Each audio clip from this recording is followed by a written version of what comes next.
Hello, everyone. This is Coach Tim Campbell, and I'm excited to have a fellow business owner with us today. Something unique about my guest is that, check this out, he helped pull a dead steer out of the woods with an Amish mule team. We're going to have him tell us about that for sure. In his downtime, he enjoys spending time with his family, which he calls his tribe, and as well as working cattle, which again, I'm going to ask him about that. And he's most proud of the fact that he hasn't stopped learning, but actually, he's more grateful for things in his life versus being proud. And one of the things he's most grateful for are the people that God has placed into his life. And I'm sure he's going to tell us a little bit about that today. It is my pleasure to welcome Jamison to the show today. Hey, Jamison. Hey, thanks for having me, Tim. I sure do appreciate it. Well, hey, let's start with having you introduce yourself. So tell us your full name, as well as a little of your personal story, like where you're born and live, and a little bit about your family. Sure. Jamison Carrier. I was born in a small town in Indiana, Richmond, Indiana. I grew up in the small town there. I was in a blue collar home full of faith and hard work. Mm. And, I turned 16 in March and graduated in May, and I just went right to work. I thought I would maybe work for a year and then go to college. And ultimately, I just kept working. I saw my friends that were going to college, and I was making more money than them at that time. Why would I go to college? So yeah, I kept working. And in 2000, I married a single mom, my wife today, Kathy. And she was mom to Tori, Trisha, and Joey, as you mentioned. I called them the tribe, and I love the tribe. And our tribe continues to grow. We have six amazing grandkids. Oh, wow. And kind of as you mentioned, Kathy and I live south of Indianapolis on 50 acres. We've got cattle, chickens, cats, fish, and a pretty special dog named Bella. All right. So then that brings that answers one of my questions. What about the dead steer? Yeah, so that I'll keep that story as short as possible, but we had a steer that just went rogue. Mm. And so the day we were taking him to his final destination, he ran off, and we didn't see him for a month or so. At one point, I had my neighbor called me, and he said, "Hey, it was in the fall." He said, "I was out deer hunting, and your steer walked by." I said, "If you see him again, shoot him." But long story short, we finally rounded him up. But then he was in a swampy area, so we had to drag him out. Couldn't get a tractor in there. So thankfully, my Amish neighbor was glad to help out, and he pulled that steer out with his mule team. It was great. Wow. Wow. What is a mule team? Well, he works the field with his mules. He doesn't work Oh, got it. with a Yes, tractor. yes, He yes, yes. uses Okay. he uses mules. So that Ah, team is what yes. helped us out. I love it. I was trying to way overthink that. That just the actual answer makes more sense than where my brain was going. I'm like, what is a mule team? That's interesting. Yeah. Jameson, is there a funny story that your family likes to tell about you that you'd be willing to share with us today? Oh, geez, probably tons of them. Gosh, one that comes to mind. So when I was probably 3 or 4, my mom bought a pair of jeans for me, and they were red jeans. And the cool part is they have just this really fancy design on the back pockets. Uh-huh. But I liked that design so much, and this was early in the days of dressing myself, that I always put those on the front. So not only was I wearing red jeans around, but I wore them backward. And yeah, I hear about that from time to time. That would make it quite interesting when you had to go to the bathroom. You just drop them. I love it. Jameson, tell us, how did the business come about, and at what point did you have the confidence you could run your own business?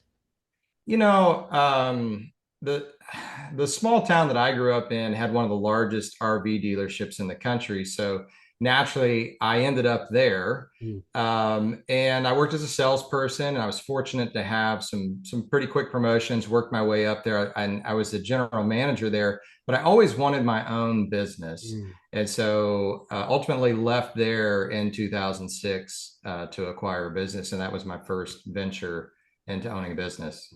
Fantastic. So tell us more about what you're doing today. What's the company name? What do you do? How do you help folks? Yeah, so I currently work with Relentless Dealer Services, which is a business that I founded in 2019. And Tim, I know some people, they just seem to have success in everything that they do. That hasn't been my story.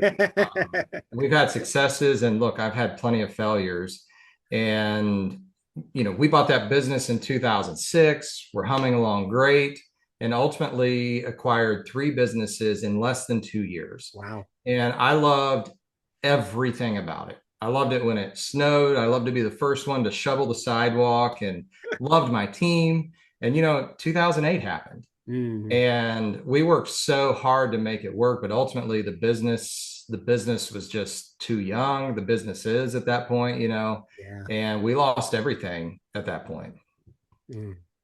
So today, again, it's Relentless Dealer Services. We started in 2019. So I guess one positive trait that I have is resiliency. Uh-huh. And I went back to work for an RV dealership group at that point, and I was surrounded by some incredible people. And I learned so much from these people. So during my tenure there, we started a privately held dealer group when I started there, about 50 locations. And when I left, we were publicly traded, an industry giant that had over 150 dealerships across the Wow. country. So, in the meantime, with all of that, I went back to school. I got my degree. And then in 2019 is when I left to start Relentless Dealer Services. I ultimately sold that business 2 years ago, and I've stayed on with that company that acquired my business. So there seems to be a trend of you starting a business right before, a significant financial scenario. So Yeah, yeah. We'll see what is next. there you go, right?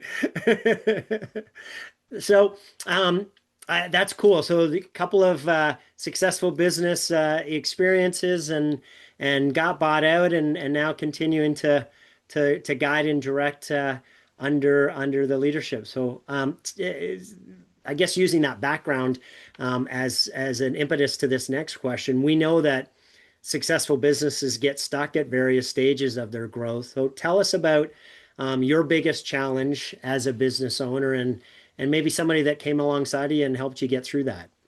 Yeah, well, without question, that, losing everything with that first venture has been the biggest challenge. I mean, it was such a challenge.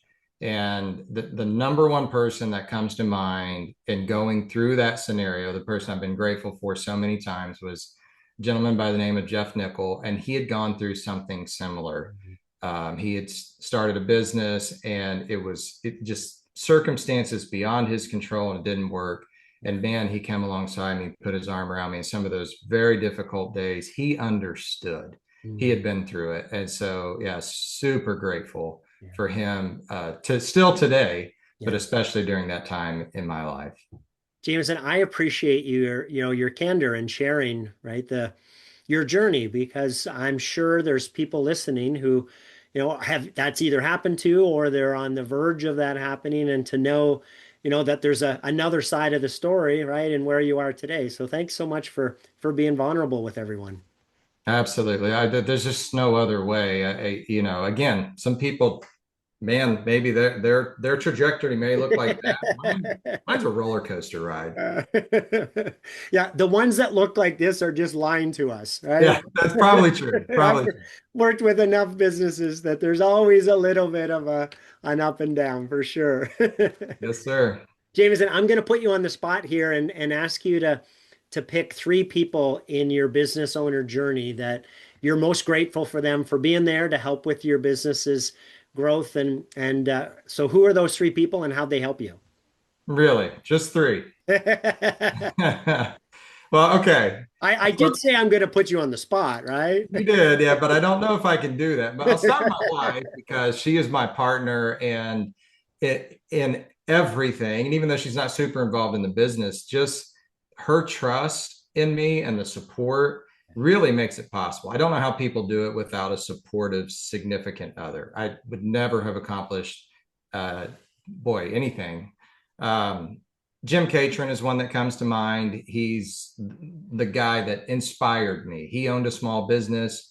like I said, I was in a blue collar home. My dad taught us we could do anything, Yeah. but he didn't own a business, and I didn't see that out of him. And so seeing that out of someone else, Mhm. and I started mowing Jim's yard when I was just, really young. And man, he kind of took me under his wing. One of those people wouldn't have made it without him. Mm. And how many did I mention? Two. Yeah. I, I mean, Marcus Lemonis. I'm in the RV industry. Marcus Lemonis is the CEO of Camping World. He changed the face of our industry. So Mm. no way I could have accomplished what I have without someone that did that. And if I could slip in a few others, Todd Nuttall is a guy that I work with is just brilliant, one of the smartest people I've ever met, and I've learned so much from him. George Thomas, Scotty Lee, these are guys that have inspired me and that are available when I need a little bit of help, a little bit of support. I love it. Awesome. I have fun with that question with everyone because It's every impossible. yeah, right. And everybody has their own creative, unique way to get more than three into the conversation. I like your approach. You were just straightforward, right? You're like, here that they all are, and I'm not gonna, trick or cheat or try to abuse the system. I'm just gonna tell you there's three or four more people. That's where we are. Love it. So, Jameson, the path to building a successful business has a lot to do with our mindset as well as the learning that we have over, through the different peaks and valleys. So, what would you say is your biggest learning overall as a business owner? I would say it's probably identify your weaknesses. For me to be able to identify the areas where I'm weakest, Mm-hmm. and then to surround myself with people who complement those weaknesses. So for me, that's probably the greatest thing that I've learned, because none of us are great at everything. Yeah. And as an example, when I was building the business that I'm in today, I'm really bad about having, this tribal knowledge, everything right here. And so bringing along somebody alongside me, Dominic Zappia was that guy on my team who understands scalability, and for him to set up our business in a way that is scalable. And, ultimately, we've developed a process that I believe works in any business. And, to simplify it to a four-part process. Number one, build a team of the right people. You got to surround yourself with right people on the bus in the right seats. They share your values. They got the grit to get the job done. Two, develop a process that works. Yeah. It needs to be simple, something you can repeat. It's got to be effective. Three, measure what matters. So Yeah. you need a scoreboard, identify those key metrics, and have a scoreboard that's accurate, simple, and consistent. And then the fourth thing is create an environment where eagles can soar, Mm. create the right culture, and of course, have the right comp plans. I love it. Yes, awesome. And that learning journey, I would assume, right? There's a little bit of two steps forward, one step back, right? A little bit of test and measure, adapt, adjust. Give me a little bit of insight on that in terms of for folks who are listening. It's as you said, the four principles. It sounds pretty simple and easy, but I'm sure it's not just a matter of cut and paste. Yeah, for me, I do seem to learn most from my failures. And so that's exactly what happens. You figure out, and I talked about identifying our weaknesses. What if you think you're good at everything, you lack self-awareness. Mm. Yeah. And for me, one of the things that I learned is that I'm not real creative. I love processes. Hmm. If you tell me which direction to run, I will run until I wear out my shoes, and then I'll run till my feet are bleeding. I will run. I will go in the direction you tell me to go. But I'm not the guy that stops every morning and says, "Man, what's a creative new direction to run?" I just Uh-huh. go. So early on, I kind of recognized that about myself. And it's like, man, can I actually lead a team? I don't have those creative ideas that some of the people that I'm around have. And then I thought, no, wait a minute. If I have some of those creative people around me and I'll listen to them, then we can grow the business together. I'll use their ideas, which by the way works great because they're able to bring that in. And I don't know, you're probably familiar with the Working Genius, Six Working Genius, Pat Lencioni. No, I'm not. Um, but man, it's dynamite. I encourage everybody pick up the book, do the assessment, because it just verifies some of that. Where it's a productivity tool. You surround yourself with the right people on that scale. Very cool. Yeah, we use DISC Yeah, love this. motivators, and so a similar, yeah, similar thought process.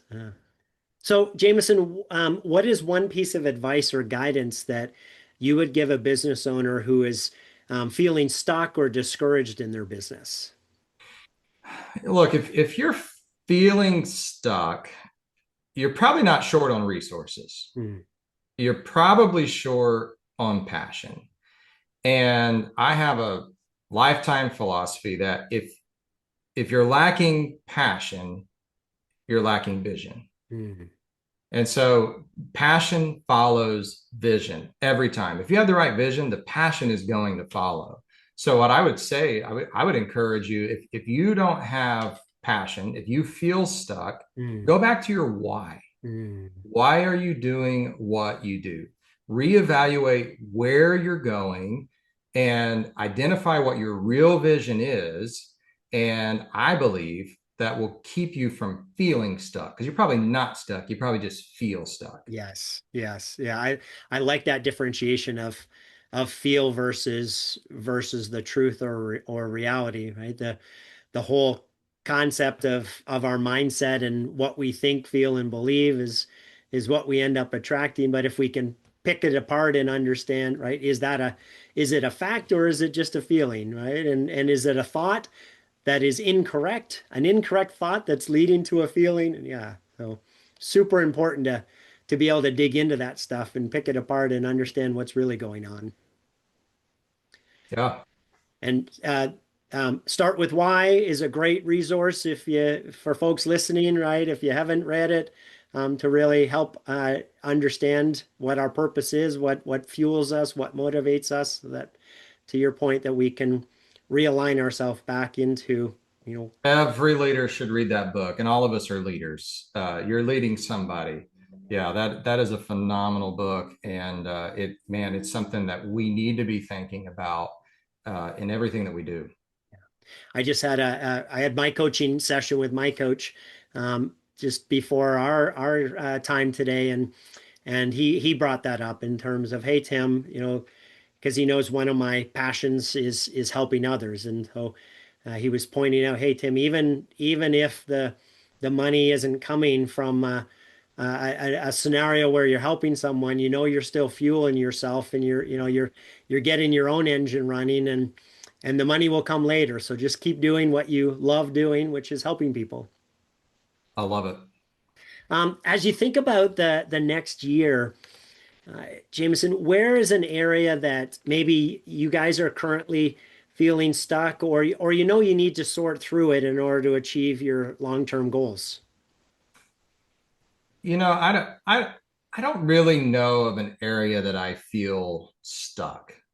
I would say the greatest thing that I wrestle with at this point in my life and my career is what is the best investment of the three T's, as I call it: time, treasure, talent. That, God has given all of us a Mhm. finite amount of each of those three T's. And so for me, I wrestle with how do I best invest those three things. And I'm at a point where, it's just determining how much risk I should take. Sure. And that appetite for risk changes throughout your life. Uh-huh. If you got nothing to lose, it's a whole lot easier. Yes. And I'm not a huge sports fan, but there's nothing worse to me than watching a team that gets a big lead and then they play not to lose. Like, I hate that. It drives me insane. Like, play to win the game. My fear, and fear is one of my greatest motivators, is that I would play the game not to lose. Mm. Um, God has given me so much, and I want to invest that. And I don't want to ever lose the edge that desperation gives you. I want the drive to go after it. I've got again, a philosophy of contentment versus satisfaction. Uh-huh. And for me, contentment is a wonderful thing. Satisfaction is terrible. Mm. And there was a guy that wrote 2,000 years ago, and he's writing to his young protege, and he says in there, he says, "I've learned to be content." Hmm. It's not something that comes natural. I certainly it hasn't come natural to me. I've Yes, learned to yes, be content. yes. But I don't want to be satisfied. He said a little bit later on, he's like, man, I keep pressing forward. Well, what's the difference? How can I be content and not be satisfied? Yeah. And to me, if I were to die tonight, I'm completely content with what my life has been up to this point. Hmm. I'm grateful for the relationships, grateful for the experiences, what I've seen, who I've met, all of those things, the people in my life. However, if I wake up tomorrow, I absolutely must accomplish something. Hmm. And that is the lack of Hmm. satisfaction. And that is our drive. And so I want to always have that drive. So my concern as I look at the next year, 2 years, is that I would ever lose that drive and ever be satisfied. That's my biggest fear. I love the definition of those two different paradigms. You've mentioned a couple of books during this chat, and just reminded me that you're a best-selling author. Tell us about your book. Yeah. So I have been writing books for at least 15 years. Never finished one. Until this year. And I finished my book this year, Syndromedy. And it's kind of funny. People that know me from different areas of life assume that I would write, maybe in the area that I hammer on all the time. But Syndromedy is satire. All right. Syndromedy is written by my co author, my alter ego, Dr. Cy Kaymore. And each chapter is a session that he's had with a patient where he's diagnosed we'll call it a made up syndrome. So things like menu decision paralysis disorder. That's the person that you put the menu in front of them and they freeze. They can't Mhm. make a decision if their life depends on it. So anyway, it's a lot of fun. Yeah, thanks for letting me put a plug in. Yeah, for sure. So, last question here, Jameson. Jim Rohn, one of his famous quotes is, "We become the average of the five people we spend the most time with." So, as you think about that, what advice do you have for business owners who, maybe are feeling overwhelmed or struggled in areas of their business, but they're trying to do it all on their own? Well, self-made is a myth, Tim. Someone once said, you have to surround yourself with the right people. I keep a list of people with me all the time. I carry it in my backpack, Hmm. and it's actually four lists. I have four lists of people that some of it stays the same. There can be changes from time to time, but this list is mentors, mentees, advisors, and friends. Oh, wow. So a mentor to me is somebody, I mean, I'm pretty much trying to pattern my life after that person. They got it going on. That's somebody that can pour into my life. They're welcome to, they're asked to correct me when Yeah. they see me making stupid mistakes. They are that there's a very high level for a mentor. A mentee, that's just as important as any other group of people. And if you're not pouring into someone else, if there's no outlet, Hmm. I always like to look at what the Sea of Galilee, which is a lake, not a sea, and the Dead Sea. Both of those are a part of the Jordan River. The Jordan River flows into the Sea of Galilee, flows out the other side and into the Dead Sea. The Sea of Galilee is teeming with life. It's full of fish. It has been Hmm. for thousands of years. The Dead Sea has no living thing in it. Hmm. And the reason why is because there's no outlet. The water Interesting. stops at the Dead Sea. So if we don't have an outlet, we're going to die. There'll be nothing living within us. Wow. So mentors, mentees, advisors. So these are people that they have a specialty. And maybe I don't want to make my life like them, but man, they're really good at something that I could need advice with. Right. And then the last one is friends. And these are people that genuinely, I would call at 2 o'clock in the morning and they'd be happy to take that call. Yeah. So to me, keeping the right people on those lists is that will keep you from feeling overwhelmed and keep you from trying to do it on your own. Great suggestion. I love how you broke that down into the different buckets. It gives, and each of those buckets have a specific role. That's awesome. So, Jameson, it sounds like overall you've been blessed with some incredible people in your business journey. If they were all here on the show today, what would you want to say to them? Thank you. Yeah, couldn't do it without you. I would be grateful they were on the show because I just want to spend some time with them. Love it. Well, man, it has been a pleasure speaking with you today. Thanks so much for your time and sharing your insights and wisdom with us all. Yeah, thanks, Tim. Thanks for listening to the Self-Made is a Myth show. Please help spread this movement by liking and subscribing to our show and following us on Facebook and LinkedIn. To join our movement, go to bemadtogether.com. Okay, folks, that's a wrap. Please pay it forward and be sure to tune in next time to the Self-Made is a Myth podcast.